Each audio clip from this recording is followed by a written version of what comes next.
Postal ballot വിഷയത്തിൽ തെരഞ്ഞെടുപ്പ് കമ്മീഷനെതിരെ ഹൈക്കോടതിയുടെ രൂക്ഷ വിമർശനം. പോളിംഗ് ഉദ്യോഗസ്ഥർക്ക് വോട്ട് ചെയ്യാനുള്ള അവസരം ആര് നൽകുമെന്നും എന്താണ് സംഭവിച്ചതെന്നും തെരഞ്ഞെടുപ്പ് കമ്മീഷനോട് ഹൈക്കോടതിയുടെ ചോദ്യം. ഇപ്പോൾ നിങ്ങളുടെ നിലപാട് എന്തെന്നും ഹൈക്കോടതി ചോദിച്ചിരിക്കുന്നു. വിവരങ്ങളുമായി സാലി മുഹമ്മദ് ചേരുകയാണ്. സാലി, 22,000 ഉദ്യോഗസ്ഥർക്കാണ് വോട്ട് ചെയ്യാനുള്ള അവകാശം നിഷേധിക്കപ്പെട്ടത്. തെരഞ്ഞെടുപ്പ് കമ്മീഷന് രൂക്ഷ വിമർശനം ഉണ്ടായിരിക്കും. ഏതായാലും കേസ് ഇപ്പോൾ പരിഗണിക്കുന്നതാണ് മനസ്സിലാക്കാൻ കഴിയുന്നത്. എന്താണ് ഹൈക്കോടതി ചോദിച്ചത്? അതായത് പോളിംഗ് ഉദ്യോഗസ്ഥർക്ക് വോട്ട് ചെയ്യാൻ അവസരം ലഭ്യമാക്കാത്ത തെരഞ്ഞെടുപ്പ് കമ്മീഷന്റെ നടപടിക്കെതിരെ കടുത്ത വിമർശനം കോടതി ഉന്നയിച്ചിട്ടുണ്ട്. അതിന്റെ ഓർഡറിലേക്ക് കോടതി പോയിട്ടില്ല. പക്ഷെ കോടതി ചോദിച്ച ചില ചോദ്യങ്ങളുണ്ട്. എന്താണ് സംഭവിച്ചത്? എന്താണ് നിങ്ങൾക്ക് ഇക്കാര്യത്തിൽ ഒരു പിടിവാശി?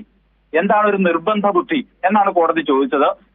ഈ നിങ്ങൾക്ക് വേണ്ടി സേവനം ചെയ്ത ഉദ്യോഗസ്ഥരാണ് ഈ തെരഞ്ഞെടുപ്പ് ഡ്യൂട്ടിക്ക് നിയോഗിക്കപ്പെട്ടവർ.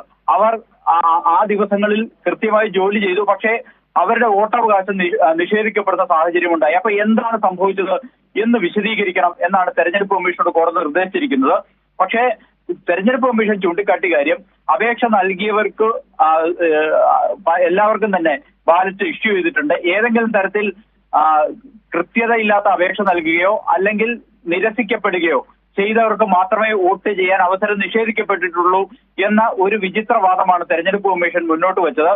പക്ഷേ ഈ ഹർജിക്കാരായ കേരള NG യൂണിയൻ മുന്നോട്ട് വെച്ച ഒരു ആവശ്യം, ഇക്കാര്യത്തിൽ തെരഞ്ഞെടുപ്പ് കൗണ്ടിങ് സമയം വരെ ഈ ബാലറ്റുകൾ തിരിച്ച് സബ്മിറ്റ് ചെയ്യാൻ അവസരമുണ്ട്. ആ അവസരം എല്ലാവർക്കും സബ്മിറ്റ് ചെയ്യാൻ അവസരമുണ്ട്. ആ അവസരം എല്ലാവർക്കും നൽകേണ്ടതാണ് എന്നുള്ളത് തന്നെയാണ്. പക്ഷേ കോടതി അവസാനം ഒരു തീർപ്പിലേക്ക് എത്തിയിട്ടില്ല. രണ്ടു കൂട്ടരും, തെരഞ്ഞെടുപ്പ് കമ്മീഷനും ഇതിനിടെ കഴിഞ്ഞ ദിവസം തന്നെ ഹൈക്കോടതി പക്ഷേ കോടതി ഉന്നയിച്ച ചില മർമ്മപ്രധാന കഴിഞ്ഞ ദിവസം ഹൈക്കോടതി ഈ ഹർജി പരിഗണിക്കവേ ചോദിച്ച ഒരു ചോദ്യമുണ്ട്. ഇവർക്ക് വോട്ട് ചെയ്യാൻ ഇനിയും അവസരം നൽകാവുന്നതല്ലേ എന്ന ചോദ്യം ചോദിച്ചിരുന്നു. ഏതെങ്കിലും തരത്തിൽ തെരഞ്ഞെടുപ്പ് കമ്മീഷൻ മറുപടി നൽകിയോ ഇന്ന്?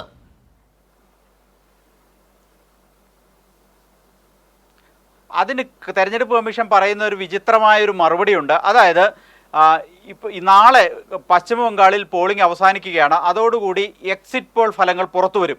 എക്സിറ്റ് പോൾ ഫലങ്ങൾ പുറത്തു വന്നതിന് ശേഷം വോട്ടിംഗ് അനുവദിക്കാനാവില്ല എന്നുള്ളതാണ്. അപ്പോൾ ഇനി ഒരു രണ്ടാമതൊരു അവസരം കേരളത്തിലെ സർക്കാർ ഉദ്യോഗസ്ഥന്മാർക്ക് നൽകണമെങ്കിൽ ഈ എക്സിറ്റ് പോൾ എല്ലാം മാറ്റിവെക്കേണ്ട സാഹചര്യം വരും. എക്സിറ്റ് പോളിന് ശേഷം വോട്ട് ചെയ്യുന്ന ആളുകൾ ഈ എക്സിറ്റ് പോൾ ഫലത്തിൽ സ്വാധീനിക്കപ്പെടും എന്നതാണ് ഒരു കാര്യം. അതുകൊണ്ട് ഒരു കാരണവശാലും അത്തരം പിന്നീട് ഒരു ഘട്ടത്തിൽ വോട്ട് ചെയ്യാൻ അവസരം നൽകുന്നത് നിയമപരമായി ശരിയല്ല എന്ന വാദമാണ്. പക്ഷേ കോടതി ചോദിച്ച മർമ്മപ്രധാനമായ ചോദ്യം, നിങ്ങൾക്ക് എന്തുകൊണ്ട് ഇവർക്ക് അവസരം നൽകാൻ കഴിഞ്ഞില്ല? അതിലൊരു വിശദീകരണം നിങ്ങൾ നൽകേണ്ടതല്ലേ? ഏതാണ്ട് 20,000-ലധികം ഉദ്യോഗസ്ഥർക്ക് തങ്ങളുടെ സമ്മതിദാനാവകാശം വിനിയോഗിക്കാൻ കഴിയാത്ത സാഹചര്യമാണ് ഇപ്പോൾ കേരളത്തിലുള്ളത്. അവർ തെരഞ്ഞെടുപ്പ് കമ്മീഷന് വേണ്ടി പ്രവർത്തിച്ച ഉദ്യോഗസ്ഥരാണ്. നിങ്ങൾ ഈ രാജ്യത്ത് എല്ലായിടത്തും പരസ്യം കൊടുക്കുന്നുണ്ടല്ലോ, എല്ലാവരും വോട്ട് ചെയ്യണം, എല്ലാവരും സമ്മതിദാനാവകാശം വിനിയോഗിക്കണമെന്ന് നിരന്തരം പരസ്യം കൊടുത്തുകൊണ്ടേയിരിക്കുകയാണ് തെരഞ്ഞെടുപ്പ് കമ്മീഷൻ.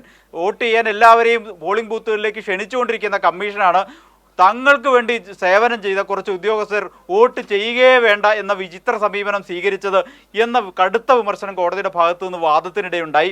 പക്ഷേ കോടതി ഇക്കാര്യത്തിൽ തെരഞ്ഞെടുപ്പ് കമ്മീഷൻ പറയുന്ന ഒരു പ്രധാനപ്പെട്ട കാര്യം, ഇനി ഈ കേസിൽ ഇപ്പോൾ ഒരു കാരണവശാലും കോടതിക്ക് അധികാരമില്ല. ഒന്നുകിൽ ഇതൊരു ഗ്രൂപ്പിനെ ബാധിക്കുന്ന കേസായതുകൊണ്ട് ഒരു പൊതു താല്പര്യ ഹർജിയായിട്ട് വേണമെങ്കിൽ കൊടുക്കാം, അല്ലെങ്കിൽ തെരഞ്ഞെടുപ്പിൻ്റെ ഫലം പ്രഖ്യാപിച്ചതിന് ശേഷം ഇതൊരു എലക്ഷൻ പെറ്റീഷനായി ഫയൽ ചെയ്യാം.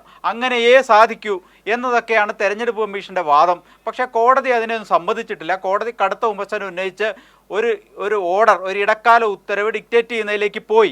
അപ്പോഴും തെരഞ്ഞെടുപ്പ് കമ്മീഷൻ്റെ അഭിഭാഷകൻ നിരന്തര എതിർവാദം ഉന്നയിച്ചുകൊണ്ടിരുന്നുകൊണ്ട് അടുത്ത കേസിലേക്ക് മാറിയിട്ടുണ്ട്. ഒരു പക്ഷേ നമ്മൾ കരുതുന്നത് ഇന്ന് തന്നെ കോടതി ഒരു ഇടക്കാല ഉത്തരവ് പുറപ്പെടുവിച്ചേക്കും എന്നാണ്. ഒരു പക്ഷേ കമ്മീഷന്റെ വിചിത്രവാദങ്ങളാണ് ഈ വിഷയത്തിൽ നിരത്തപ്പെടുന്നത്. Exit poll വരുമത്രേ. വോട്ടവകാശം 22,000-ഓളം ഉദ്യോഗസ്ഥർക്ക് വോട്ടവകാശം നിഷേധിച്ച സംഭവത്തിൽ